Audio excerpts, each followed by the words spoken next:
मैं ग्लोरी। आज की स्टूडियो आप लोगों को बताने वाले हैं isogram math class chapter number 11 exercise 11 का क्वेश्चन नंबर 4। क्या है दोस्तों, what do you mean by collinear points.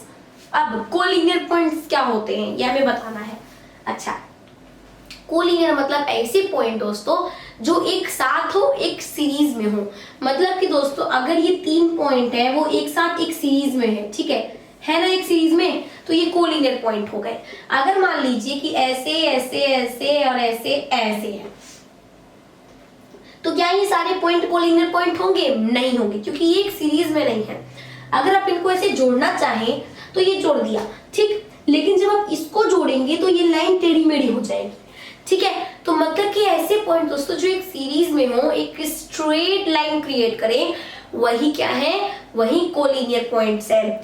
First point में क्या कह रहे हैं दोस्तों, how many lines can you draw passing through 3 collinear points. ठीक है, अब यहाँ पर क्या बोलना है कि हम कितनी लाइन इन 3 कोलिनियर पॉइंट से क्या कर सकते हैं, ड्रॉ कर सकते हैं। तो दोस्तों यहाँ पर पासिंग थ्रू का है, मतलब कि ऐसी लाइन हमें ड्रॉ करनी है जो दोस्तों तीनों पॉइंट से क्या हो, पास हो। तो अगर मान लीजिए कि ऐसे 3 पॉइंट है, अगर आप ऐसे करेंगे तो इससे पास हुई, नहीं हुई। अगर आप ऐसे केवल करेंगे, इसको हटा देंगे तो इससे पास नहीं होगी, ठीक है। तो आपको टोटल ऐसे ही करना पड़ेगा, इसके सिवाय आप और किसी प्रकार से कर ही नहीं सकते। अगर कर सकते हैं तो कमेंट में बताइए, ठीक है। तो ये अगर 3 कोलिनियर पॉइंट्स हैं तो बस इनसे एक ही लाइन ऐसे पास हो सकती है, ठीक है, इन तीनों से। तो मतलब कि फर्स्ट का आंसर होगा ओनली वन। अब देखिए दोस्तों सेकेंड पॉइंट में क्या बोला है कि ये जो 3 पॉइंट है दोस्तों, ठीक है, इनसे अब कितनी लाइन सेगमेंट ड्रॉ की जा सकती हैं।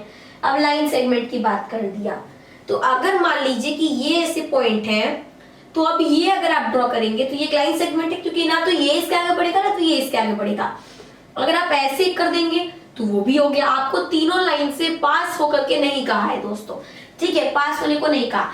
तो एक ऐसे हो सकता है, दूसरा ऐसे हो सकता है, और तीसरा इन तीनों को ज्वाइन करके हो सकता है, लाइक दिस। तो बस 3 हो सकते हैं। तो सर सेकेंड पार्ट में होगा AB, BC और AC, बस ये 3। तो इस तरीके से क्वेश्चन नंबर 4 सॉल्व। मिलते हैं अपने अगले वीडियो में, तब तक के लिए मेरे सभी दोस्तों को जय हिंद।